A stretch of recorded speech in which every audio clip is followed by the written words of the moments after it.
Okay, so people have asked about the historical accuracy in Assassin's Creed Odyssey. And this video took me longer than anticipated because it was kind of difficult to figure out how I want to approach this, how to make it interesting without making it seem like it's just bashing the game.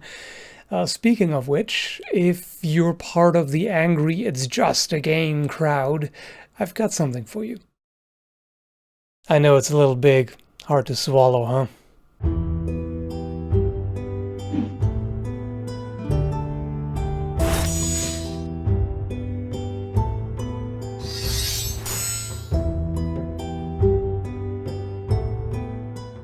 Alright folks, let's do this. So, important to note here, this is not a critique. I've actually been enjoying the game and others in the Assassin's Creed series. I haven't played terribly far into Odyssey yet, but so far, it's enjoyable. I mean, it didn't become one of the nominees for Game of the Year for nothing. It's a great game and I like it. And I'm not here to tell game developers how to do their job, and how to design things is up to them, and I respect their choices. I'm just here to give you my opinion and some information and hopefully entertain you. By the way, I've made a video about realism in general in games, why it is and why it should be limited, when it makes sense and when it doesn't, etc. It'll be linked down below. But this is about specifically how historical the game is. Now, obviously, it's not intended to be 100%. This can basically be considered historical fantasy, and it's got alternative history with stuff like ancient high-tech civilization, a fantasy version of assassins and Templars, etc. So, and also, a game really has to be different from history, if you think about it. Otherwise, if it followed history strictly and perfectly, there would be no real choices and no interactivity. In other words, it wouldn't even be a game to begin with. But I make a difference between the setting and the gameplay and the player's choices.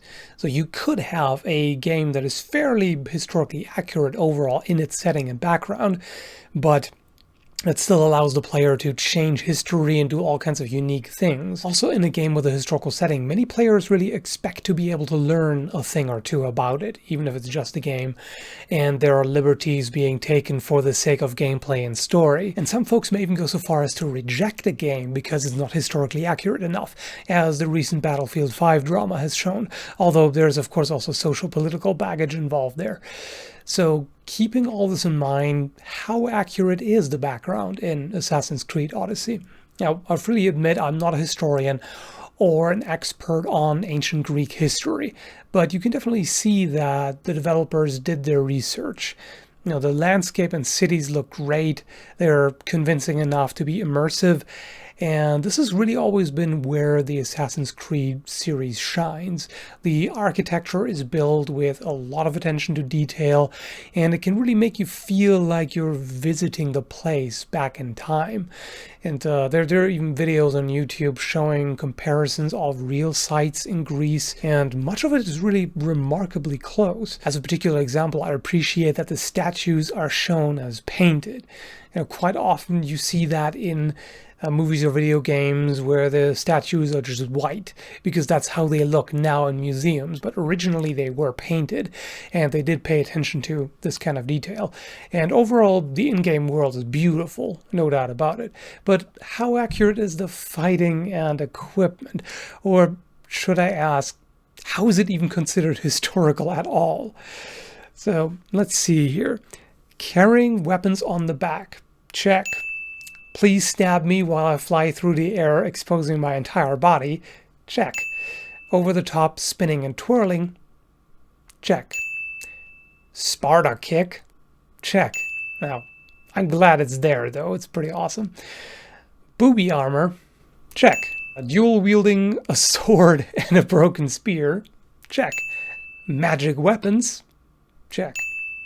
Ancient sci-fi thingamajigs. Check. The frickin' Medusa. Check. Let's see what Jonathan Dumont, the creative director for Ubisoft Quebec, has to say about this. It's their interpretations of their gods and their mythology. We felt if we didn't include it, it would have been a little bit weird. If there is a time period where there is much more of a mix of myths and history, is ancient Greece. Well, that's a good point, even though this would apply to a lot of other time periods too. Origins as well. I mean, ancient Egypt was also heavily interwoven with mythology and spirituality, and a lot of other time periods and areas were as well. And yeah, it's a good point. And of course, you can always wave it away as a glitch in the animus. The animus in and of itself is, of course, fiction. And I have to say, frankly, I actually find minotaurs more believable than Leonidas fighting. Now, his armor actually looks fairly authentic, aside from the ahistorical vambraces. I'll get to that later. I really like that they got the Argive grip on the shields right. Most games and movies don't. But the way he moves... Okay, so here's a dramatized version of my reaction to watching the portrayal of the Battle of Thermopylae in the intro.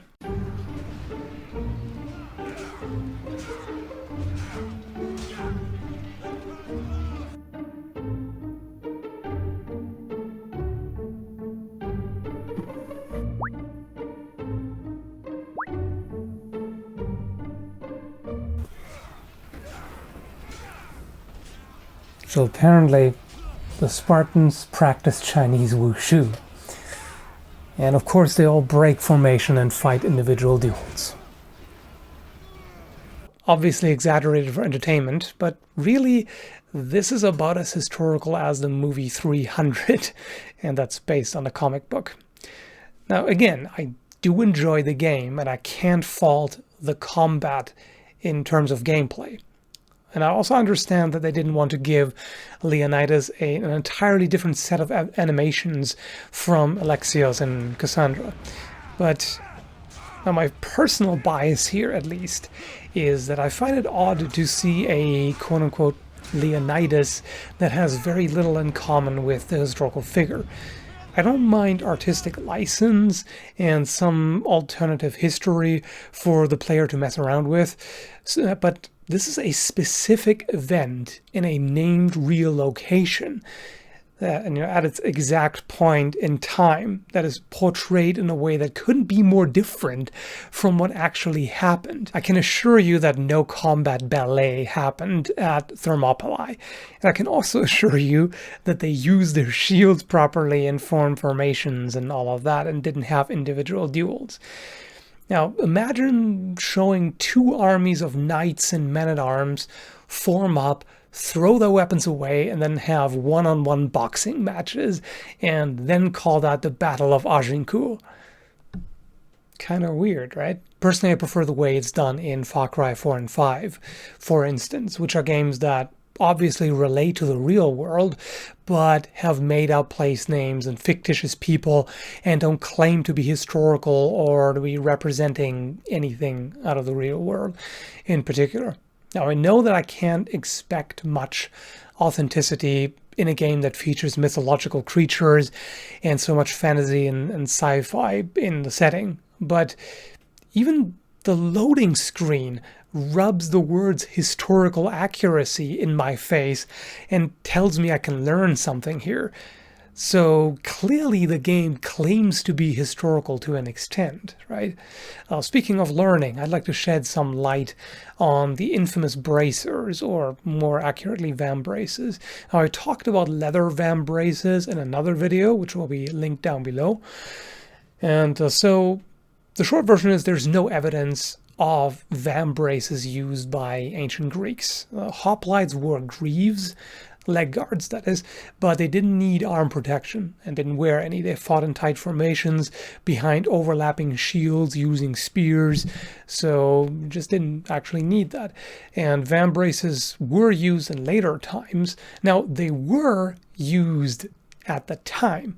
The game takes place in 431 BCE at the start of the Peloponnesian War.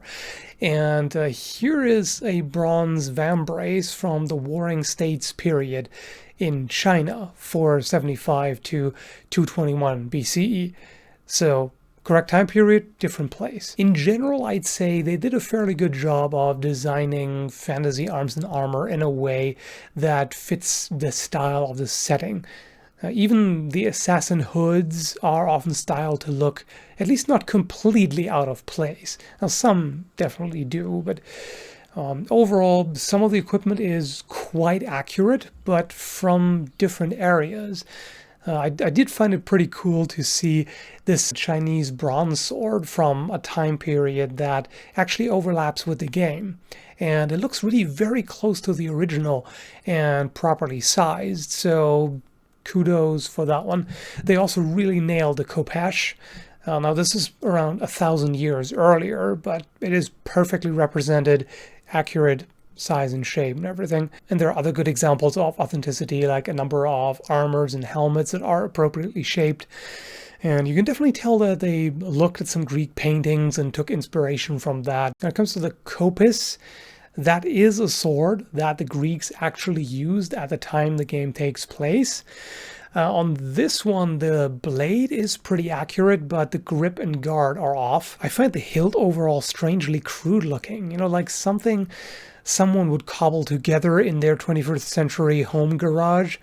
This one, on the other hand, has a somewhat more authentic hilt, but a fantasy blade. This is more the kind of blade that you would see in the movie 300. And then it gets downright ugly, in my opinion. Like the sidearm Xyphos doesn't even remotely resemble an actual Xyphos, nor a real sword at all, for that matter. It's just an oversized, thick chunk of metal. And I can only assume that this was made by a different person than the khopesh and the Chinese sword, for example. In some cases, they took items from different time periods and upscaled them. Like the Mycenaean axe here, similar axes did exist, but again, roughly 1,000 years earlier, and they weren't this freaking huge. A bronze sword like this is accurate, although it looks a little bit larger than they actually were, and it's, again, from an earlier time period. But if it's from an earlier point in history, then that means it at least existed at the time, so it might have been used. Arguably, I don't really see much wrong with that. Now, you wouldn't get away with that as a reenactor, but in the game, I would still consider that historically accurate, even if it is from an earlier time. It might have ended up there somehow, But there's also equipment that has really nothing to do with anything they had at the time or before. This thing here is an oversized, very oversized version of an axe from 18th century India.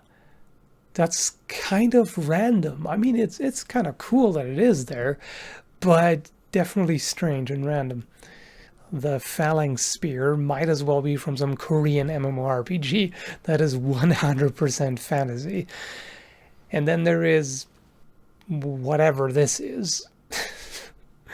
Now, of course they had to add gear that didn't exist, because otherwise there would be too little variety. If they just went with the equipment that the Greeks had during that time period, that would just be kind of boring compared to a lot of other games.